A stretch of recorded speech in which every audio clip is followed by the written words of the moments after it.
आप सभी विद्यार्थियों का एक बार मैं पुनः स्वागत करता हूं आपके अपने YouTube channel Subhash study centre पर। मेरा नाम है सुभाष और आज के इस वीडियो में मैं आपके लिए लेकर के आ चुका हूं जितने भी मेरे प्यारे विद्यार्थी क्लास 10th में हैं और 2023 बोर्ड एग्जाम देने वाले हैं, आप सभी के लिए हिंदी विषय का मॉडल पेपर लेकर के आ चुका हूं।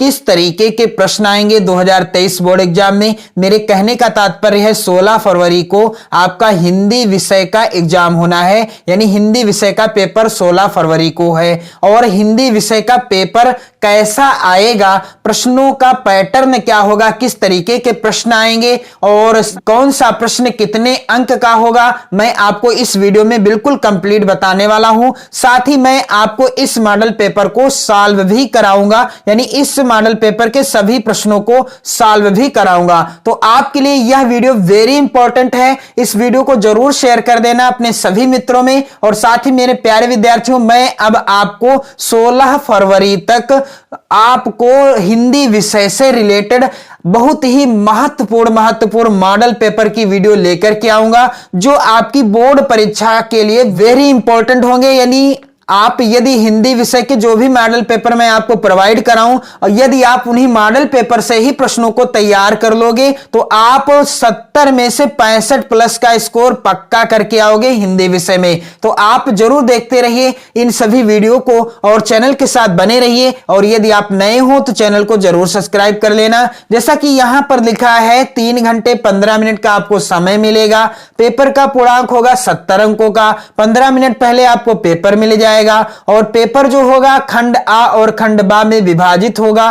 खंड आ में 20 अंक के बहुविकल्पी प्रश्न पूछे जाएंगे और जिनका उत्तर OMR शीट पर दिया जाना है। और यह मेरे प्यारे बच्चों आप देख सकते हो OMR शीट का नमूना जो कि यूपी बोर्ड के द्वारा अभी हाल ही में अपनी ऑफिशियल वेबसाइट पर उपलब्ध करा दिया गया है, तो आप भी वहां से डाउनलोड कर सकते हो। और मैंने यह OMR शीट भरने का तरीका भी बताया है, कैसे क्या भरना है, मैंने वीडियो ऑलरेडी प्रोवाइड करा दी है, चैनल पर आपको वीडियो मिल जाएगा। इस तरीके की होगी OMR शीट और जिस पर आपको प्रश्नों का आंसर भरना है, बाकी अपना डाटा भरना है, कैसे क्या भरना है मैंने आपको वीडियो बना दी है, आप देख सकते हो, आपके लिए चैनल पर वीडियो उपलब्ध है।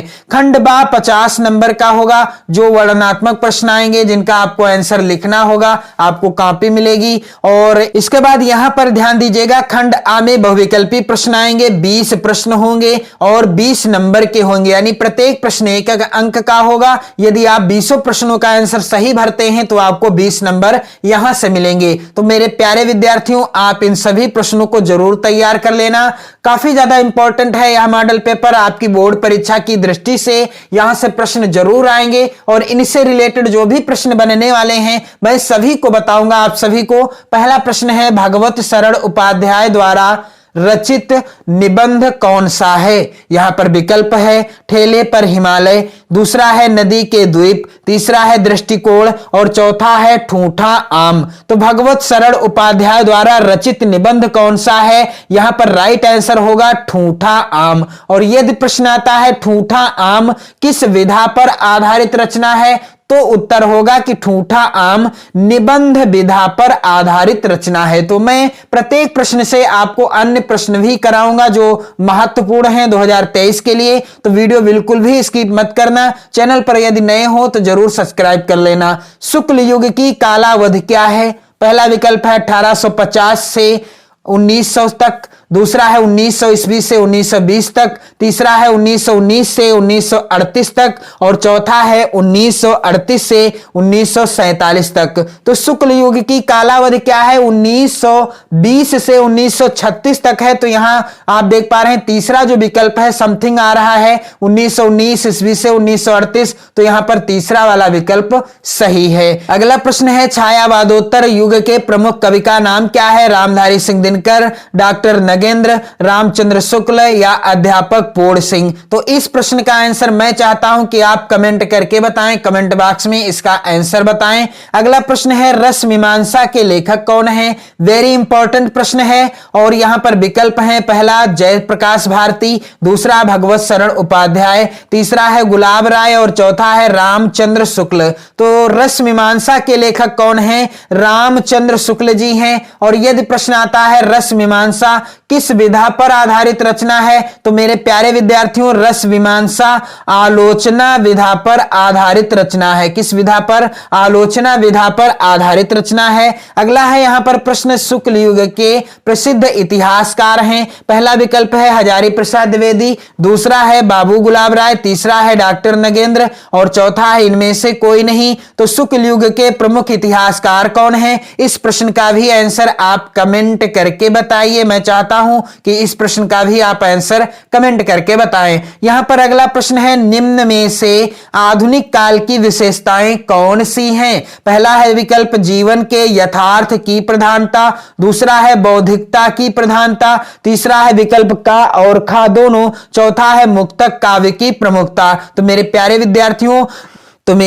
विद्यार्थियों, निम्न में से आधुनिक काल की विशेषताएं कौन सी हैं? जीवन के यथार्थ की प्रधानता और बौद्धिकता की प्रधानता, यानी विकल्प का और खा दोनों यहां पर राइट आंसर हो जाएगा। अगला प्रश्न है, साकेत महाकाव्य की रचना किसने की? पहला विकल्प जयशंकर प्रसाद, दूसरा विकल्प हरिऔध यानी अयोध्या सिंह उपाध्याय हरिऔध जी ने, तीसरा विकल्प मैथिली शरण गुप्त। तो ये तीनों विकल्पों में से राइट आंसर क्या है? मैथिली शरण गुप्त ने साकेत महाकाव्य की रचना की। और यदि प्रश्न है साकेत किस विधा पर आधारित रचना है? तो साकेत महाकाव्य विधा पर आधारित रचना है। किसकी रचना है? मैथिली शरण गुप्त जी की रचना है।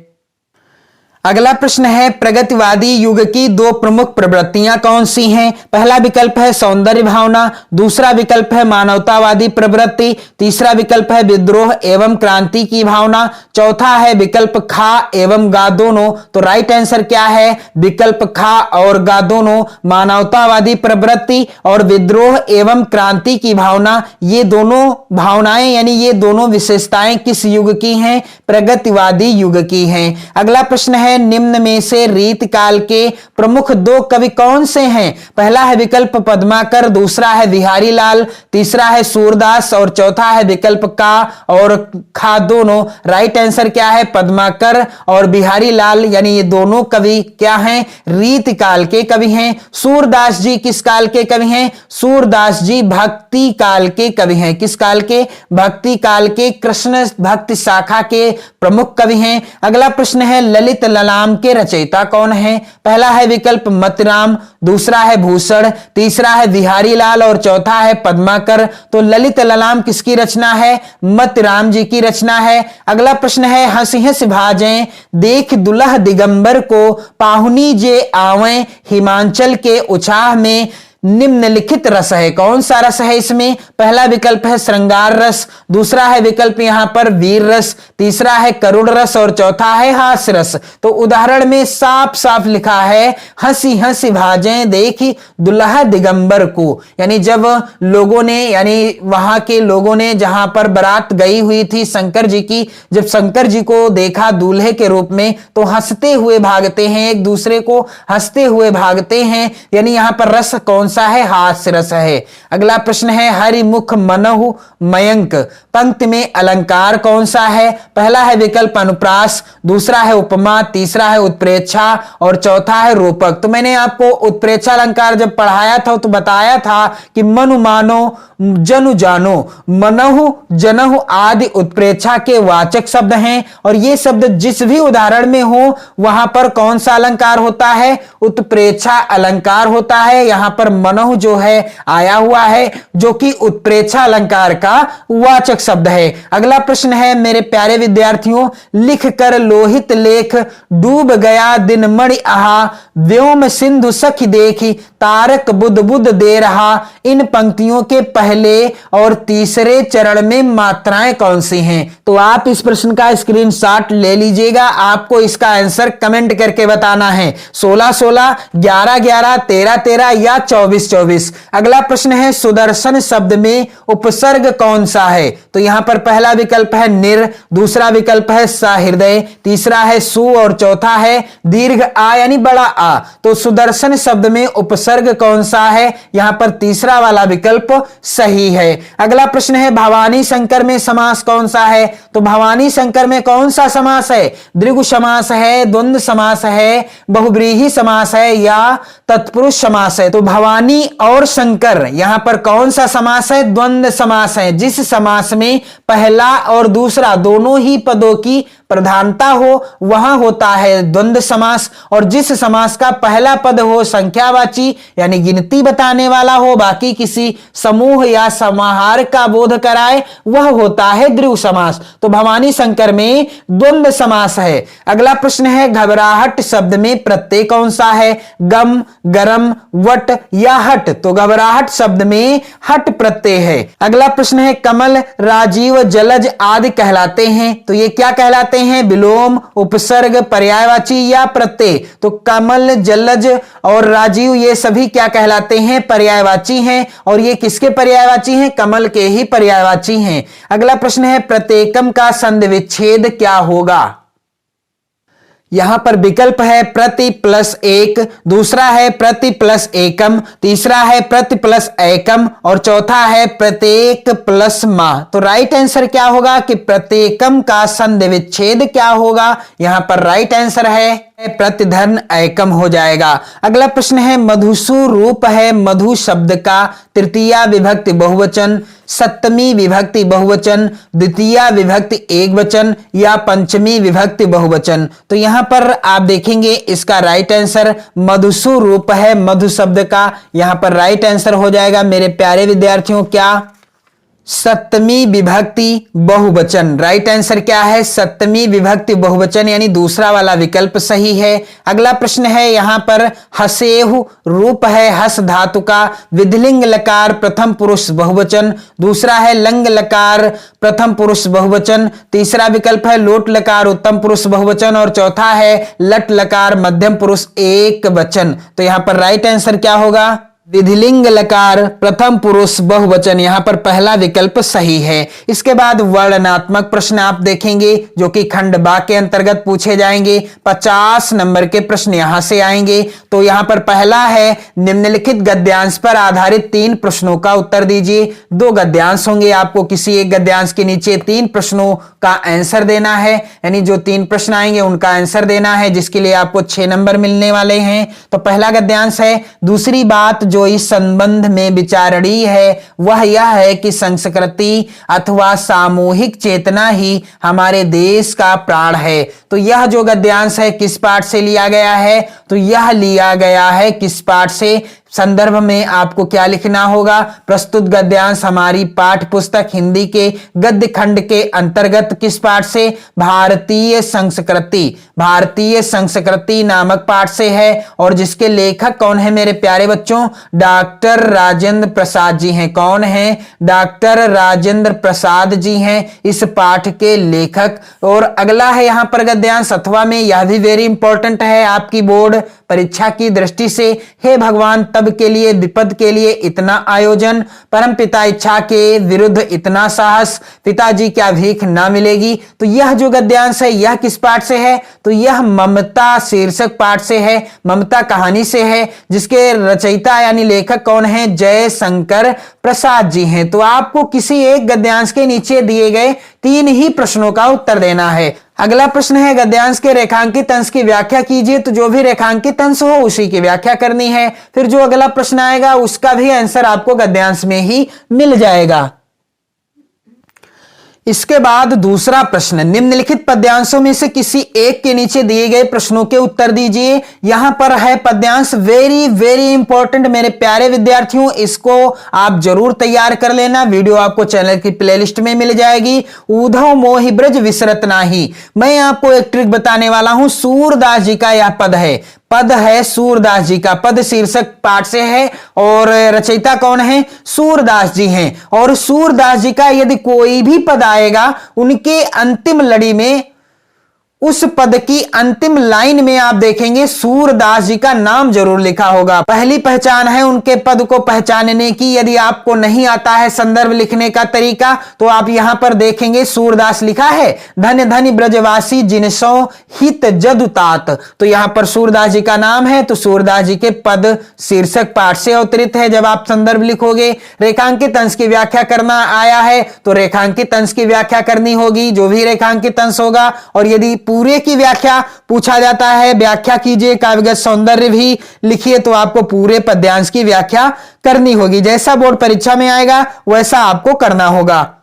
अथवा में यहां पर है, आप देख पा रहे हैं पद्यांश, ना बच्चा रहेगा, ना बूढ़ा, ना गेंद, ना फूल, ना दालान रहेंगे, फिर भी शब्द भाषा एकमात्र अनंत है। पाठ का नाम ही है भाषा एकमात्र अनंत है। और रचयिता कौन है? इस पाठ के रचयिता है मेरे प्यारे बच्चों, भाषा एकमात्र अनंत है, अशोक वाजपेयी जी। अशोक वाजपेयी जी के द्वारा यह पाठ रचित है। शीर्षक कविता रचित है अशोक वाजपेयी जी।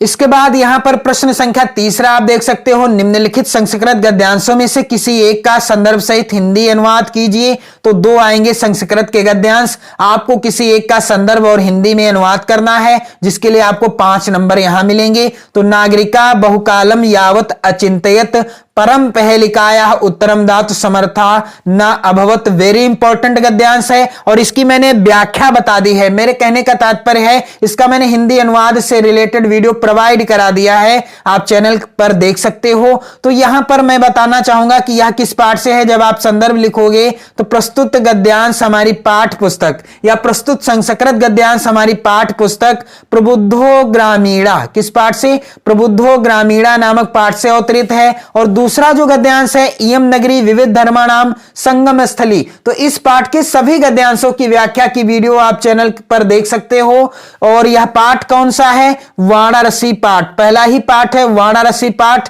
बहुत ही ज्यादा इंपॉर्टेंट है, यहां से आपकी बोर्ड परीक्षा में जरूर आएगा, तो आप जरूर पढ़ लीजिए क्योंकि 16 फरवरी को आपका एग्जाम है और आपके पास समय बचे हैं, मात्र 15 दिन बचे हैं आपके पास। अगर देखा जाए तो 15 दिन में आपको अच्छी तैयारी करनी है, प्रत्येक विषय को महत्व देना है। हिंदी विषय को थोड़ा सा ज्यादा देना है क्योंकि पहला पेपर है, 16 फरवरी को है, थोड़ी सी घबराहट हो सकती है, लेकिन आपको घबराना बिल्कुल नहीं है क्योंकि आपको जो आता है वो आप लिखिएगा। और मैं उम्मीद करता हूं कि आपने अच्छी तैयारी की होगी। और यदि आप अभी भी तैयार नहीं हैं या आप अभी भी घबरा रहे हैं तो चैनल के साथ जुड़िए, आप हिंदी में 70 में से 65 प्लस अंक पक्का लेकर के आएंगे। जितना मैं आपको बता रहा हूं बस उतना ही आप तैयार कर लो।